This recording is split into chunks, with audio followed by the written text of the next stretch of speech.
Hello everyone, আপনাদের স্বাগত জানাচ্ছি। আমি নিলয়। আপনাদের দেখানোর জন্য এখন আমি এই মুহূর্তে দাঁড়িয়ে আছি রাঙ্গামাটির কাপ্তাই হ্রদের অথই জলরাশির মধ্যে। দেখুন, আমি এখন একটা ইঞ্জিন বুথে আছি। আপনাদের দেখানোর জন্য এখন আমি যাচ্ছি সুবলং পেরিয়ে এখন যাচ্ছি বরকলের উদ্দেশ্যে। আপনাদেরকে দেখাবো আজকে বরকলের মানুষের গ্রামের জীবন। তাহলে আপনারা সাথেই থাকুন, সঙ্গে থাকুন এবং দেখতে থাকুন এই ভিডিওটি। আপনারা দেখতে পাচ্ছেন অসংখ্য শত শত অনেক টিলা বা পাহাড় গুলো দেখতে পাচ্ছেন আমার পিছনটাই। এখানে বিভিন্ন জাতিসত্তার মানুষগুলো বসবাস করে। যেহেতু এখন শীতকাল, শুকনো মৌসুম, যেহেতু পানিও কমে গেছে, শুকিয়ে গেছে, এর জন্য অনেকটা দেখা গেছে শত শত আকারের অনেকটা দ্বীপ আকারের পাহাড় গুলো আপনারা দেখতে পাচ্ছেন। চারিদিকে ছোট ছোট অনেক পাহাড়, অনেকটা দ্বীপের আকারে পাহাড়গুলো ভেসে আসছে দেখা যাচ্ছে। যেগুলো আপনারা দেখতে পাচ্ছেন আমার পিছনটায়, যত পাহাড়গুলো দেখতে পাচ্ছেন সেখানে কিন্তু মানুষগুলো বসবাস করে। এই এলাকায় বসবাসরত বিভিন্ন জাতিসত্তার মানুষগুলো বসবাস করে থাকেন এই উঁচু টিলাগুলোতে। তাহলে আপনারা সাথেই থাকুন, সঙ্গে থাকুন এবং দেখতে থাকুন এই ভিডিওটি।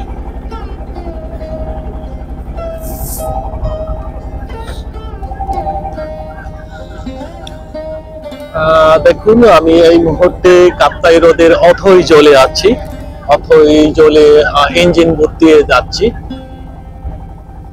আর আমার পিছনটাই আপনারা দেখতে পাচ্ছেন অনেক পাহাড়, দ্বীপ আকারের অনেক পাহাড়গুলো। সকালে যাচ্ছি, এর জন্য একটু ঘন কুয়াশার জন্য হয়তো বা দূর দূরান্তে মেঘের আকারে দেখা যাচ্ছে, মেঘের মতো দেখতে অনেকটা।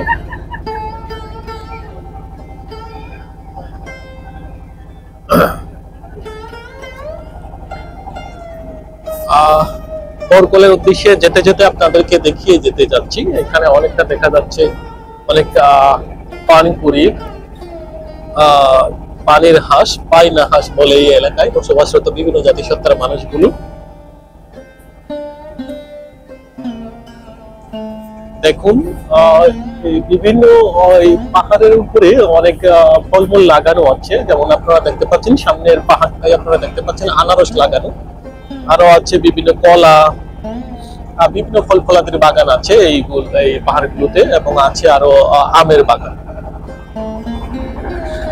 দেখতে পাচ্ছেন। এখানে একটা আনারসের বাগান।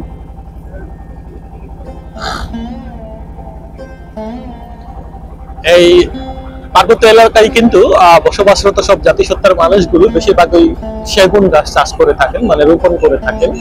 সেগুন গাছের মধ্যে সেগুন গাছের চাহিদা খুবই এই এলাকায় বা এই অঞ্চলে।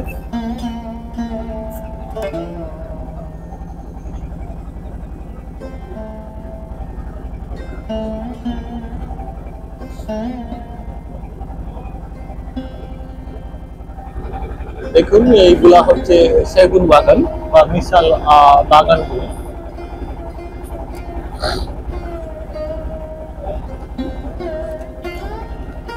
দেখুন, আমরা কি সুন্দর একটা এলাকায় যাচ্ছি।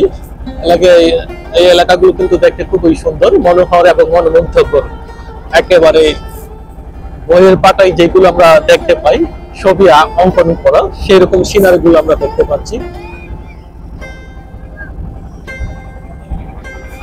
এই যে এখানে একটা বাগান দেখতে পাচ্ছেন, এটা বিশাল বাগান। আর এটা হচ্ছে যেটা আমরা টিপ্পা ফল বলি বা পাইনা গুলো বলি, যেটা এটার বাগান। এটা সাথে আমও লাগানো আছে। দেখুন,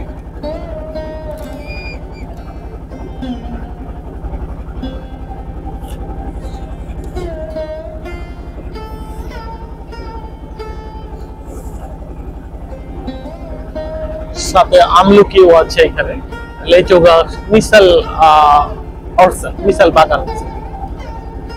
আরো দূর দূরান্তে দেখতে পাচ্ছেন অনেক ধরনের বাগান। ওয়াও, অনেক সুন্দর,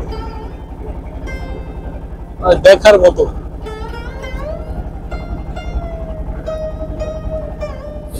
যেহেতু আগে কোনোদিন আসিনি এলাকায়, সেহেতু দেখে খুবই হতবাক হচ্ছি। অনেক লোভনীয় দৃশ্যগুলো দেখতে পাচ্ছি। অনেক মনোমুগ্ধকর।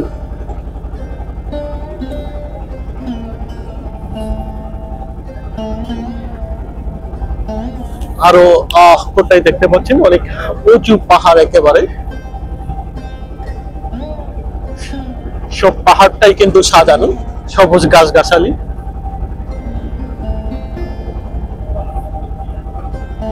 আর আপনারা দেখতে পাচ্ছেন কাপ্তাই হ্রদের নীল জলরাশি, যে কেউ কে মুগ্ধ করবে অবশ্যই। আপনাদের অবশ্যই সময় ও সুযোগ খেলে অবশ্যই ঘুরতে আসবেন এই রাঙ্গামাটির কাপ্তাই হ্রদটাই। এখানে আবার দেখতে পাচ্ছেন পাহাড়ের কিনারে আপনারা দেখতে পাচ্ছেন এখানে ধান মনে হয় সম্ভবত ধান রোপণের জন্য ধান চারা করা হচ্ছে এখানে, আপনারা দেখতে পাচ্ছেন। আর এইখানে এই অঞ্চলে বসবাসরত বিভিন্ন জাতিসত্তার মানুষগুলো আপনারা দেখতে পাচ্ছেন।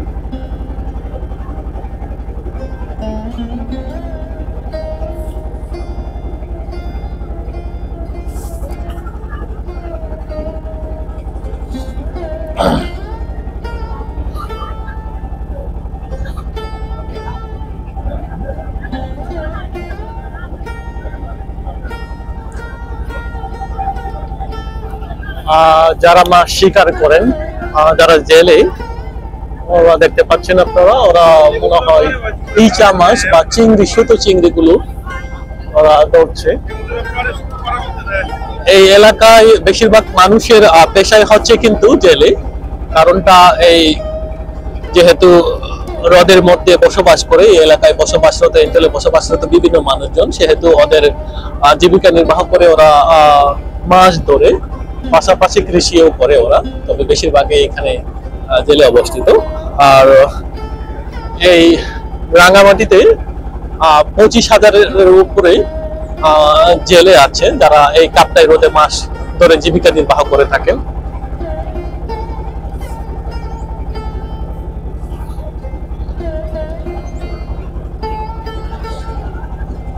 আপনারা দেখতে পাচ্ছেন অনেক সুন্দর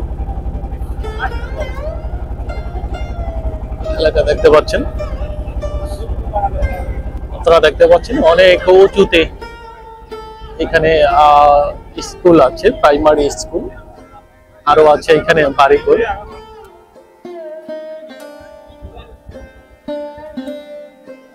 খুবই সুন্দর এলাকা আপনারা দেখতে পাচ্ছেন। আমরা যেহেতু পৌঁছে গেছি এইখানে, এখন আমরা এই উপরে যাব। উপর থেকে এই দাদার সাথে যেহেতু আমি আসছি, দাদা কোথায় নিয়ে যাই। এই যে আমার দাদা, ওনার সাথে আমি আসছি, আর ওনার বাড়িতে যাব আর ওনার বাগানে যাব, আপনাদেরকে দেখাবো আজকে এই বরকলের মানুষদের গ্রামীণ জীবন।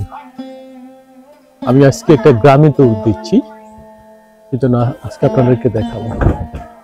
আপনারা দেখতে পাচ্ছেন অনেক উঁচু সিঁড়ি বেয়ে যাচ্ছে সবাই, কারণটা এইখানে স্কুল আছে, প্রাইমারি স্কুল, আর এই জন্য এই সবাই যাচ্ছে এখানে। প্রাইমারি স্কুল যারা আসছিল ওরাও প্রাইমারি স্কুলের টিচার। না, আজকে এই সুবলং পেরিয়ে আমরা যেহেতু চলে আসছি এই বরকলে, এই দাদাদের গ্রামটাই আজকে ঘুরে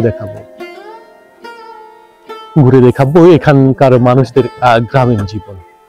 তাহলে আপনারা সাথেই থাকুন, সঙ্গেই থাকুন। আপনারা দেখতে পাচ্ছেন এখানে একটা বটবৃক্ষ আছে, অনেক বড় ধরনের বটবৃক্ষ, এদিকেও আছে, আবার এইখানেও একটা বটবৃক্ষ আছে, দেখতে পাচ্ছেন। তাহলে আপনারা সাথেই থাকুন, সঙ্গে থাকুন। আপনারা দেখতে পাচ্ছেন একটা এই গ্রামে একটা বাড়ি দেখতে পাচ্ছেন, অনেক উঁচু পাহাড়ের উপরে বাড়িটা। আপনাদেরকে বাড়িটা ঘুরিয়ে দেখাই। আপনারা দেখতে পাচ্ছেন এটি বাঁশের তৈরি একটা বাড়ি। এখানে ইজোর আছে, পানি টানি রাখার ব্যবস্থা আছে এখানে। ওরা নিচ থেকে পানি সংগ্রহ করে উপরে উঠাই সোলার সিস্টেম দিয়ে। আপনারা দেখতে পাচ্ছেন এদিকটাই আরো পাহাড় আছে, পাহাড়ের উপর থেকে আরো পাহাড় আছে, আর এই পাহাড় থেকে আরো উঁচু উঁচু পাহাড় দেখা দেয়, খুবই মনোমুগ্ধকর। এই বাড়ি থেকে রওনা দেওয়ার পরে আমরা এই বাড়ির অপোজিট সাইডে দেখতে পাচ্ছি এখানে অসংখ্য সুপারি গাছ লাগানো আছে। আর সুপারির সাথে সাথে এখানে কলা লাগানো আছে সুপারি বাগানে। আরো দেখতে পাচ্ছি সেগুন বাগানের বিশাল একটা বাগান দেখতে পাচ্ছি। আর নিচেই দেখতে পাচ্ছেন অনেক এই পাহাড়ের নিচে অনেক এই কাপ্তাই হ্রদের পানি আপনারা দেখতে পাচ্ছেন, অথই জলরাশি এখান থেকে দেখা যাচ্ছে। আর এই টিলা থেকে দেখা যাচ্ছে অনেক উঁচু নিচু অনেক পাহাড়, সবুজ ছায়া বৃক্ষ ও পাহাড়গুলো দেখতে পাচ্ছেন। আর সবচেয়ে অবাক করার বিষয় হচ্ছে এই পাড়ায় অনেক সুপারি গাছের বাগান আছে। আপনারা দেখতে পাচ্ছেন এই সুপারি গাছগুলো অনেক বড় হয়েছে, সম্ভবত 3-4 বছরের এই গাছগুলো আপনারা দেখতে পাচ্ছেন। অনেক বড় বাগান এই সুপারি বাগানটি। আর এই সুপারি গাছগুলো নাকি দেশীয় হাইব্রিড বিভিন্ন জাতের মিশাল বাগান। এই পাড়ায় বসবাসরত মানুষগুলো এই সুপারি বাগানটি করে থাকেন, এখানে মিশাল বাগান করে থাকেন। ওরা সুপারি গাছ, কলা গাছ, বিভিন্ন ফল ফলাদি গাছ লাগিয়ে থাকে, জীবিকা নির্বাহ করে থাকেন ওরা। আপনারা দেখতে পাচ্ছেন এই সুপারি গাছের বাগানগুলো। তাহলে আপনারা সাথেই থাকুন, সঙ্গে থাকুন এবং দেখতে থাকুন এই ভিডিওটি। সুপারি বাগানগুলো দেখতে দেখতে আমরা দেখতে পেলাম এইখানে আরেকটা বাড়ি আছে। বাড়ির আঙ্গিনায় বা বাড়ির আশেপাশে এখানে বিভিন্ন ফল ফলাদি লাগানো আছে। এখানে আছে আনারস গাছ আর বিভিন্ন ফল ফলাদির গাছগুলো আমরা দেখতে পাচ্ছি। তাহলে চলুন আপনাদেরকে সামনের আরো গড় বাড়িটা দেখাই। তাহলে আপনারা সাথেই থাকুন, সঙ্গে থাকুন এবং দেখতে থাকুন এই ভিডিওটি। আপনারা দেখতে পাচ্ছেন এখন আমরা আরেকটা পাহাড়ে আছি, আরেকটা বিতায় আসছি। এখানে একটা বাড়ি আছে আপনারা দেখতে পাচ্ছেন। আর বাড়িতে খুবই সুন্দর দেখতে পাচ্ছেন আপনারা। আমরা উঠে যাচ্ছি উপরের দিকটাই আপনাদেরকে দেখানোর জন্য। আর আপনারা দেখতে পাচ্ছেন এখানে কতগুলো বস্তা বা ব্যাগের মধ্যে মাটি দোকানও আছে, গোবর বা মাটি মিক্স করা, জানি না কি লাগাবে ওরা। এখানে দেখতে পাচ্ছেন আপনারা খুবই সুন্দরভাবে এটা ওরা ভরে সাজিয়ে রেখেছে, এক এক দূরত্বে বসিয়ে রেখেছে এইগুলো। আর আশেপাশে দেখতে পাচ্ছেন আনারস গাছ বা আনারসের বাগান। এখানে আছে নারিকেল, বিভিন্ন ফল ফলাদি আছে আপনারা দেখতে পাচ্ছেন, বেল গাছও আছে। তাহলে চলুন আপনাদেরকে দেখাই সামনের দিকটাই। তাহলে আপনারা সাথেই থাকুন, সঙ্গে থাকুন। এই বরকলের শুকরছড়ি পাড়ায় কিন্তু 64টা বাড়ি আছে এই পাড়ায়। তবে 64টা বাড়ি কিন্তু এক জায়গায় নয়, প্রত্যেকটি পাহাড়ে ওদের এক একজনের বাড়ি। 64টা বাড়ি হচ্ছে 64টা পাহাড়ে ওরা থাকে যার যার আর জায়গায় বা বিতায়। আপনারা দেখতে পাচ্ছেন এখন আমি আরেকটা ঘরে যাচ্ছি। আর ঘরে যাওয়ার পথে এখানে দেখতে পেলাম এখানে মেশিন বসানো আছে, ধান মারানোর মেশিন। তার মানে এখানে জমির ধান উৎপাদন করে এই মেশিনে মারাই করা হয়। দেখতে পাচ্ছেন এই বাড়িটাই যাচ্ছি। এখানে মনে হয় 2 ফ্যামিলি বা 1 ফ্যামিলি থাকতে পারে, যেহেতু মেশিন আছে সেটিও আপনাদেরকে দেখাবো। চলুন তাহলে এই বাড়িটা দেখি। এই বাড়িটার আশেপাশে অনেক ফলমূলের গাছ লাগানো আছে দেখতে পেলাম। এখানে অনেক লাকড়িও আছে, কাঠ আছে রাখা জ্বালানির জন্য মনে হয় মেবি। আপনারা দেখতে পাচ্ছেন একটা বাড়ি ক্রস করছি আমরা। এখানে পানি রাখার অনেক ড্রামগুলো আছে। এই পানিগুলো কিন্তু ওরা নিচ থেকে সংগ্রহ করেন, এই কাপ্তাই হ্রদ থেকে সংগ্রহ করেন। এই পানিগুলো ওরা বিভিন্ন কাজে ব্যবহার করে থাকেন। এখানে আমরা 2টা বাড়ি দেখতে পাচ্ছি, একটা বাড়ি আর এই একটা বাড়ি। দেখুন তাহলে অনেকগুলো পরিষ্কার উঠানগুলো, এই বাড়িগুলো উঠানগুলো অনেক পরিষ্কার দেখতে পাচ্ছি। আর এই বাড়িগুলো এই দাদার পরিচিত, যেহেতু ওর পাড়া, সেহেতু ওনার পরিচিত এই ঘরগুলো। ওনার মামা বা কাকা, দাদা, মা, বাইগনা এরকম হয় এই পাড়ার সবগুলো, বা বাইও থাকে ওনার। সেজন্য উনি ঢুকে গেল এই বাড়িটাই। আর ওনাকে বলা হচ্ছে এখানে ঢুকে চা খেয়ে যাওয়ার জন্য। চলুন তাহলে আপনাদেরকে ঘুরিয়ে দেখাই এই বাড়ির অন্য সাইড গুলো। তাহলে আপনারা সাথেই থাকুন, সঙ্গে থাকুন এবং দেখতে থাকুন এই ভিডিওটি। আমাদের এই গ্রামটা শুকরছড়ি, একটা সময়ে এখানে আমাদের পূর্বপুরুষরা অর্থাৎ পিতামহ প্রপিতামহ যারা ছিলেন ওরা এখানে সুখেই ছিল। মানে যে জায়গাটা মানে সুখকর একটা জায়গা ছিল, তো সুকর থেকেই সুকরসুরি হয়ে গেছে। মানে এখানে সরাসরি নাম দিয়ে গ্রামের নামগুলো হয় সাধারণত। এই যে লেক দেখতে পাচ্ছেন, কাপ্তাই লেক, গ্রামটা কিন্তু এই লেকের নদীর এই পানির নিচেই ছিল। এখানে আমাদের দাদুরা সরিষার ক্ষেত করতো, শস্য ক্ষেত করতো, ধান চাষ করতো, এবং ওখানে উঠোনেই ছিল, মানে ক্ষেতের পাশেই বাড়ি ছিল। এরকম মানে যেখানে আমরা বইয়ে পড়ি না, ওই যে সবুজ সুজলা সুফলা শস্য শ্যামলা, সত্যিকার অর্থে কিন্তু আমাদের এটাই ছিল সেই রকম সুজলা সুফলা শস্য শ্যামলা। এই জন্য এখানকার আমাদের একদম পূর্বপুরুষ ছিল, উনি নাকি কি করতেন, মানে বাবাদের কাছ থেকে শুনি আর কি, তিনি একটু সচ্ছল মানে সম্ভ্রান্ত পরিবারের প্রধান ছিলেন। উনি প্রতি সপ্তাহে একবার গ্রাম ঘুরতেন, গ্রাম ঘুরে লোকজনের খোঁজ খবর নিতেন, কুশল বিনিময় করতেন। এই তোমার বাড়িতে কি খাবার দাবার আসে নাকি নাই, বাড়িতে কেউ অসুস্থ আছে কিনা, এই সব খোঁজ খবর নিত। এটা কিন্তু আমাদের বাবাদের কি বলে যে পিতামহ প্রপিতামহ মতো আর কি। হ্যাঁ, অনেক পূর্বপুরুষ এই গ্রামে ছিলেন, গ্রামে গ্রামে ঘুরতেন, কারো অসুস্থ দেখলে তাকে চিকিৎসার ব্যবস্থা করতেন, কারো বাড়িতে ভাত নাই বা খাবার না শুনলে ও নিজের থেকে দিয়ে দিতেন, বলতেন যে বৌমা এই যে বাড়িতে গিয়ে ওখান থেকে আমার বাড়ি থেকে চাল টাল নিয়ে আসিও, ওভাবে বলতেন। মানে একটা কি বলে যে মানে দানবীর বলতে দায়িত্ববান মানুষ। ওর নাম ছিল পরশুরাম, ওনার নাম ছিল পরশুরাম, আমাদের দাদুদের পিতামহের মতো আর কি। হ্যাঁ, পিতামহ। তো উনি এই কাজগুলো করতেন এখানে, এখনো আমাদের বাবারা কিন্তু তাকে স্মরণ করে। ওইখানে ছিল আমাদের এই দাদুদের শস্য ক্ষেত, ওই কাপ্তাইরা আমাদের পুরো শস্য ক্ষেত ঘর বাড়ি ডুবাই দিছে, পরে এই পাহাড়ে উঠতে বাধ্য হয়েছে আর কি। এগুলো এটা যেমন ধরো যে আমলকি বাগান, আম বাগান দেখছেন না, এখানে এটা আমার মামাদের, এই যে বড়ই চাষ করছে আমার মামাতো ভাইরা, যে বড়ই লিচু এই জিনিসগুলো করছে।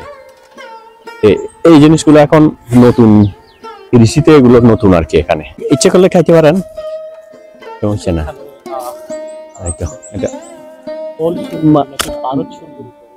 মামাদের এবং মামাতো ভাইদের গাছ তো, এগুলো খাওয়া যায়। ওই বাড়ির আবার সে হলো প্রাক্তন মেম্বার, এলাকার প্রাক্তন মেম্বার। মোটামুটি তাদের আত্মীয় স্বজন, পাড়া প্রতিবেশীদের এই জায়গা, বিশাল জায়গা এটা। এই পুরো বিটাটা সম্ভবত 40-50 একরের বেশি হবে, অনেক অনেক বড়। নদীর কিনারে তো আর একটু সুন্দর। নদীর অবশ্যই মাছ আছে এখানে। এখানে তো জেলেরা আগে এখানে মাছ এখানে নেট দিয়ে ওই যে জেলে দেখছেন না দূরে, ওই তো জেলে আছে না, বাঙালি জেলে, ওগুলো বাঙালি জেলে দাদা, বাঙালি জেলের আছে এখানে। সেরকম হয় না এখন আগের মতো, ওই যে পাহাড়ি বাঙালিরা তো এখানে নাই। আমি বলতে চাচ্ছি এখানকার যারা লোকাল যারা আদিবাসীরা, ওরা কি মাছ ধরে? খুব কম, সংখ্যায় কম। তারা কৃষি জুম চাষে বেশি, কৃষি জুম চাষ। এখন ইদানিং ওই কাপ্তাই লেক শুকায় গেলে কিছু জলে ভাসা জমি বেশি ওঠে, তো ওগুলোতে চাষ করে, ধান চাষ করে। এটা হলো আমার মামাতো ভাইয়ের কাঁঠাল বাগান। অনেকগুলো কাঁঠাল গাছ আছে এখানে, গুনলে পাওয়া যাবে না, অনেকগুলো 2-3-4-5 শতাধিক আছে মনে হয় কাঁঠাল গাছ। এই ফাঁকে ফাঁকে যে আবার সে ইয়েও লাগা দিছে, পেয়ারা, আবার লিচু একটা দেখি কিছু ধরছে, কাঁঠাল কিছু ধরতেছে, এই যে কাঁঠাল ধরতেছে। মানে এগুলো যখন পরিষ্কার করবেন তখন আরো ভালো লাগবে। প্রত্যেক বছর পরিষ্কার করা হয় এগুলো। এই যে দেখতেছেন পিঠাটা কত সুন্দর, এখানে এই যে কত সুন্দর জায়গা, এটা দেখেন তো। এখানে মানে আপনি বসে বসে গল্প করতে পারবেন এরকম। এখানে কোনো ময়লা লাগার সম্ভাবনা নাই, আপনি গাছ গাছালির উপর বসে যাবেন, এইভাবে বসে যাবেন, তারপরে এই নদী দেখবেন, খাল দেখবেন, এদিকে নৌকা চলে, বোট চলে, তারপরে আপনার জেলেরা যায়। আর বাড়িঘরগুলো কোথায়? এখানে সেরকম বাড়ি হয়নি বুঝছেন, এখানে একটা ইয়ে হয়েছিল, এখানে আমাদের মানুষগুলো একটু শান্তিপ্রিয়। একটা সময়ে এই যে এখানে পাশে তো বাঙালি পাড়া আছে, তো এখন তো মনে করেন এই যে পার্বত্য শক্তির পরে কিছুটা মানে ইয়েগুলো কমে গেছে আর কি। বাঙালি পাহাড়ির যে দ্বন্দ্বটা এখন একটু কমে গেছে। আপনার এই যে বিশেষ করে 80-র দশক 90-র দশক পুরোটার সময় তো মানে একটা আতঙ্কগ্রস্ত অবস্থায় থাকতে হতো। তো ওই সময় থেকে ভিতরে ঢুকে গেছে মানুষগুলো। এমনি এগুলোতে মানুষ ছিল না। এই যে মামাদের গুলো কিন্তু অনেক বাইরে, হ্যাঁ, এই জায়গাগুলোতে কেউ বসতি করে না। ওই যে আমাদের মেম্বার এখন সে জনপ্রতিনিধি, সে তো বাঙালিদেরও মেম্বার, পাহাড়িদেরও মেম্বার, সে কারণে সে একটু এখানে বাইরে থাকে। বাকি মানুষগুলো কিন্তু ভিতরে। এখানে আরেকটা ব্যাপার, এখন আগে তো বাঙালির ভয়, এখন আরেকটা ব্যাপার, এখানে হাতির ভয়ও এখন আছে। বন্য হাতি এসে মাঝে মাঝে পাড়াগুলোতে এসে যায়। মানে চতুর্দিকে দ্বীপের মতো আছে, হাতি কি সাঁতার খেতে আছে এই পাহাড় থেকে ও পাহাড় পার। হাতি সাঁতার কাটবে না কেন? জন্তু তো এখানে অনেকগুলো ছোট ছোট পাহাড়ি বিতে গুলোতে, যার জঙ্গলে তো বড়া পাহাড়ি বিতে গুলোতে তো প্রাকৃতিক বন আছে। না না, সরকারি আশেপাশে সরকারি ফরেস্ট নাই, কিন্তু এই যে ছোট ছোট বনবনানীতে কিন্তু এই হাতিরা থাকে। হাতিরা বেসিক্যালি এই আক্রমণ করার জন্য আসে না, তারা এখানে খাদ্য খোঁজার জন্য আসে। মানে বন জঙ্গলে তো এখন হাতিদের কি বলে যে বিচরণ স্তরগুলো আমাদের মানুষেরা ধ্বংস করতেছি, কেউ বাগান করতেছি, আবার আগের মতো বনবনানীতে খাদ্য মেলে না, এই জন্য তারা লোকালয়ে আসে। এখানে শুধু হাতির কাছে তো আর পাহাড়ি বাঙালি বলে কিছু নাই, বুঝছেন? যে লোকালয়ে এসে যা পায় সবই সাবার করে দিচ্ছে। ঘর বাড়িতে চাউল, বাগানের কাঁঠাল, এই যে সবকিছুই তারা, এরা কিন্তু খুবই অসহায় এখন। হাতিরা অসহায়, মানে একদম অসহায়। তারা তো খাদ্য তারা বানাইতে পারে না, তারা তো আর মানুষ না। তো আমরা প্রতিনিয়ত তাদের আশ্রয়স্থলগুলো, তাদের বিচরণ ক্ষেত্রগুলোতে আমরা জনবসতি গড়ে তুলতেছি, ওখানে আমরা ক্ষেত খামার করতেছি। তো তারা যাবে কোথায়? তো স্বাভাবিকভাবেই তারা লোকালয়ে আসতেছে এবং একটা মানুষ ভয়ের মধ্যে থাকে। এগুলোতে কম মাঝে মাঝে আসে, কিন্তু এটা ঠিক না।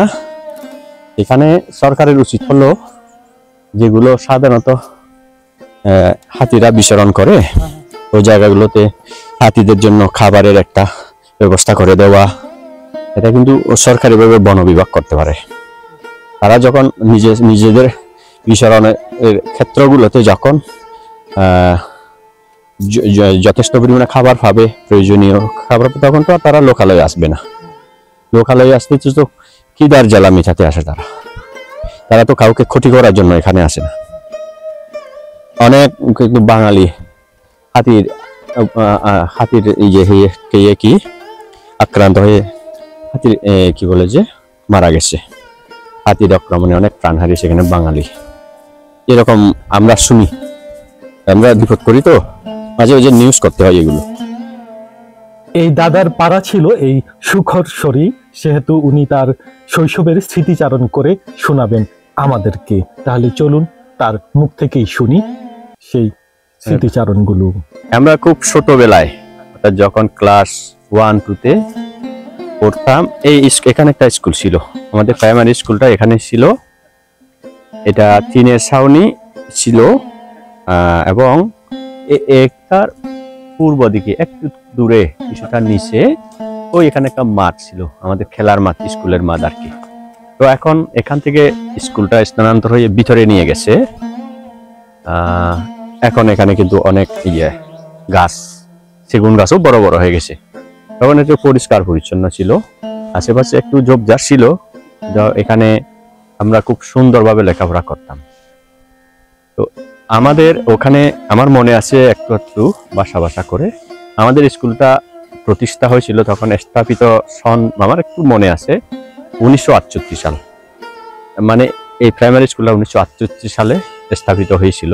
ওই সময় একটু মনে আছে, আমরা এখানে খেলাধুলা করতাম। 16 ডিসেম্বরের সময় আমরা এখানে এই বিভিন্ন ধরনের ক্রীড়া প্রতিযোগিতা হতো। আমরা যখন ছোট ছিলাম তখন মনে করেন এই যে কি বলে যে 87, 88, 89, 90 এই সময়গুলো আর কি, 91, 92 সালের দিকে তখন এখানে স্কুলটা ছিল। তো পরবর্তীতে এখান থেকে ওই ভিতরের দিকে নিয়ে গেছে। এখন কিন্তু সমতল দেখতে পাচ্ছেন স্কুল, এই বিটাটা। এখন আম গাছ হয়েছে, বড় বড় সেগুন হয়েছে। হ্যাঁ, এই গাছগুলো ছিল না, এই বাগানও এরকম হয়নি তখন, পরিষ্কার ছিল আর কি খুবই।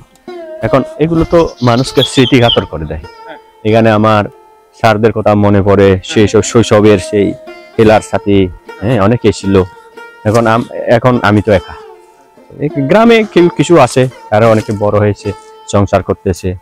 স্যারেরা অনেকেই পরলোক গমন করেছেন, সেই স্যারেরা অনেকে আবার দূরের কর্মস্থলে চলে গেছে। তখন কিন্তু ওই চীনের ছাউনি, চীনের বেড়া, বাঁশের বেড়া, মাটির ফ্লোর। হ্যাঁ, তখন তো এই যে ফাঁকা বিল্ডিং এর ইয়েটা ব্যবস্থা, তো ফাঁকা ফ্লোরের ব্যবস্থা তো আছে বহু পরে। তারপরেও আপনি এই যে 1968 সালে স্কুল প্রতিষ্ঠার কথা যারা ভেবেছেন, হ্যাঁ, এটা কিন্তু কি বলে যে এগুলো মহামানব বলতে হবে। অনেক দূর থেকে তারা আমাদের কথা চিন্তা করেছে।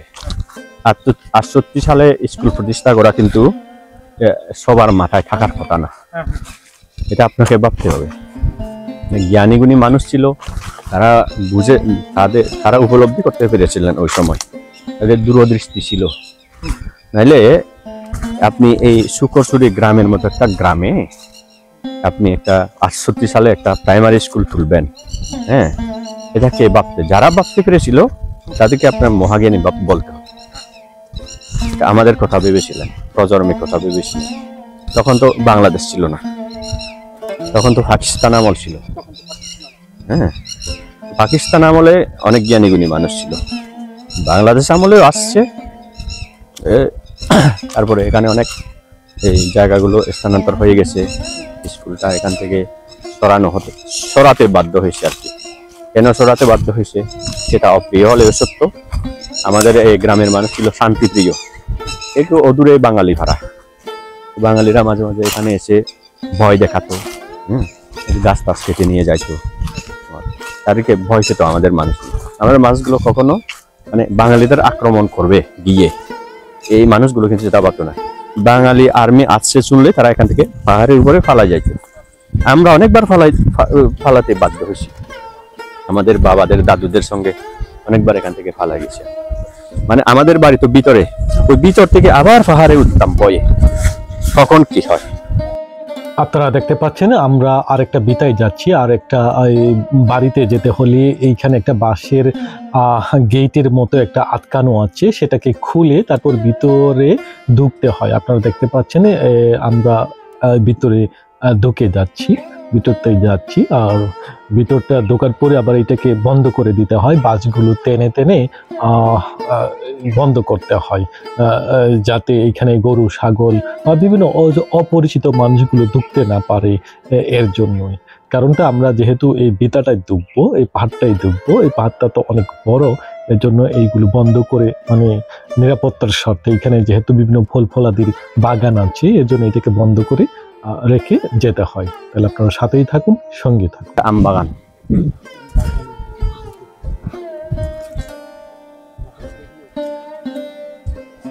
এটা আমাদের মেম্বারের বাড়ি।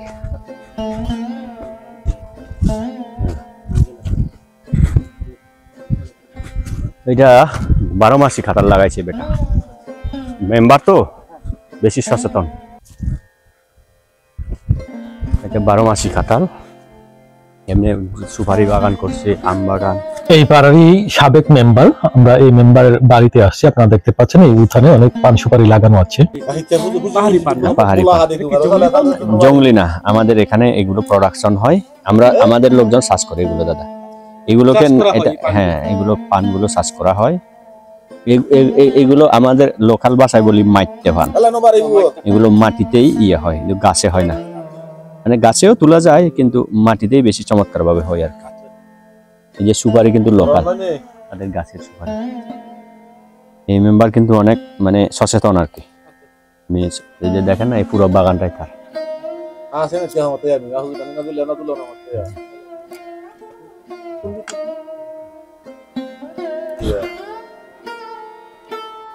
হ্যাঁ এভরিওয়ান, তাহলে আজ এ পর্যন্তই। আবারও দেখা হবে অন্য কোথাও, অন্য কোনো জানা অজানার পথে প্রান্তরে। আপনারা যে যেখানেই থাকুন, ভালো থাকুন, সুস্থ থাকুন, এই কামনায় শেষ করছি। বরকল শুকুরশুরি পাড়া থেকে আমি নিলয়।